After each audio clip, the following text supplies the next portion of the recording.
Shalom, selamat malam jemaat kekasih Tuhan dimanapun kita berada pada malam hari ini, baik yang tinggal di dalam rumah masing-masing maupun yang masih berada di tempat kerja. Apa kabar hari ini? Semoga kasih setia Tuhan senantiasa tercurah dalam kehidupan kita, menjaga kesehatan kita, dan melindungi kita dari setiap para bahaya.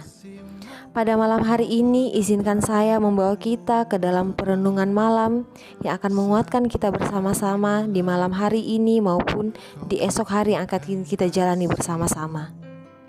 Malam hari ini, saya akan membawa kita ke dalam renungan yang terambil dari Injil Yohanes pasal 15 ayat yang pertama sampai ayat yang ke-8. Yang akan menjadi tema pokok dari renungan kita malam hari ini, yaitu Injil Yohanes pasal 15 pada ayat yang kedua. Setiap ranting padaku yang tidak berbuah dipotongnya, dan setiap ranting yang berbuah dibersihkannya, supaya ia lebih banyak berbuah. Tema kita pada renungan malam hari ini adalah penggoresan. Saudara-saudara dan jemaat yang kekasih, mungkin dari kita semua pernah melihat tanaman yaitu pohon mangga. Pohon mangga kadangkala pada batangnya ditancapi paku-paku atau kulit batangnya digores-gores. Dulu waktu saya masih kecil, saya melihat pohon mangga yang ditancapi paku ataupun kulit batangnya digores itu pada halaman rumah tetangga saya. Dulu saya berpikir itu hanya kerjaan orang iseng atau orang yang jahil yang sengaja merusak pohon mangga tersebut.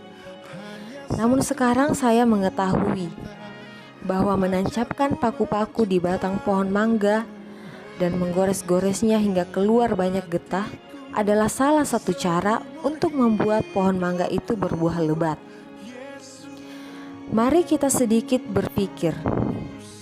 Kira-kira apa yang dipikirkan dan dirasakan pohon mangga tersebut andai kata pohon mangga tersebut adalah seorang manusia?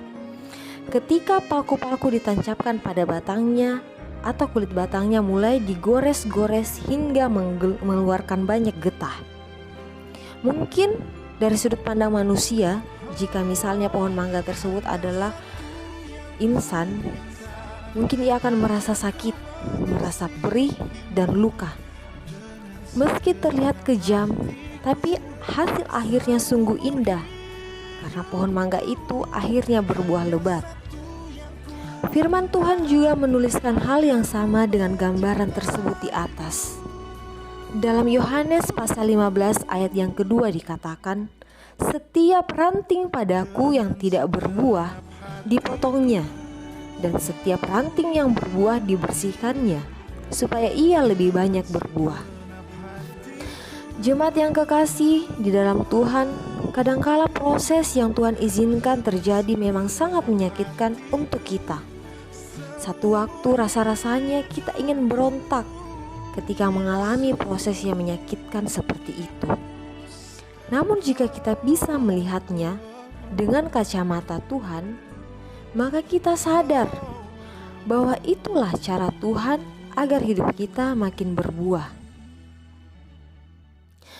Melihat dari kondisi yang saat ini kita jalani, mungkin ini adalah suatu proses yang Tuhan izinkan dalam kehidupan kita agar setiap pribadi menjadi lebih kuat dalam menghadapi tantangan hidup yang terjadi melalui pandemi COVID saat ini.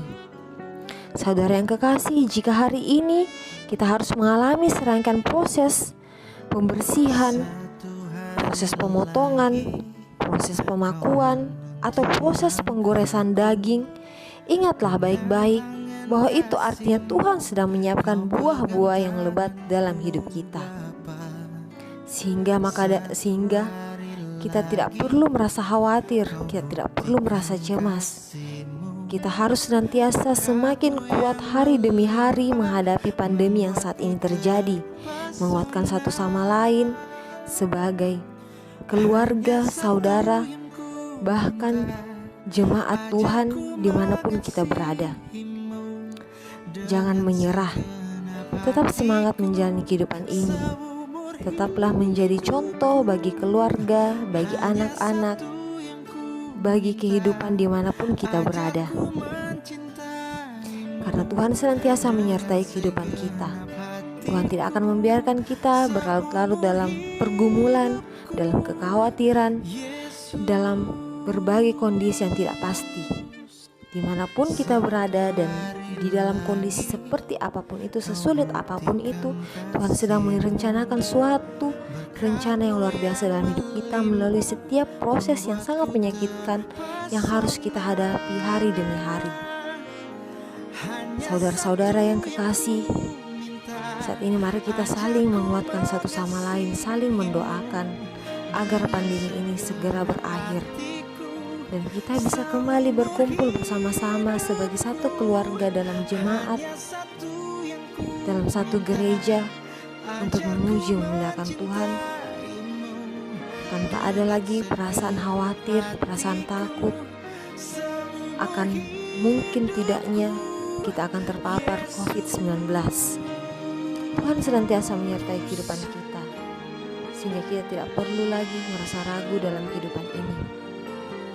Ingatlah baik-baik bahwa dalam setiap proses yang Tuhan izinkan terjadi dalam kehidupan kita, sesulit apapun itu, Tuhan sedang merencanakan hal yang luar biasa dalam kehidupan kita selanjutnya. Apapun yang terjadi pada hari ini, pada saat ini, walaupun kita harus beradaptasi terhadap kondisi new normal di mana kita sama sekali belum pernah mempelajarinya sebelumnya, belum pernah mengalami new normal sebelumnya. Kita yakin dan percaya bahwa kita bisa melalui serangkaian kondisi ini dengan baik.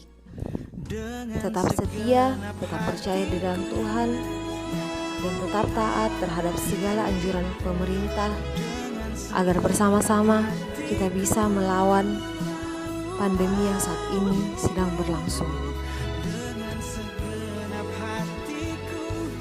Terpujilah nama Tuhan.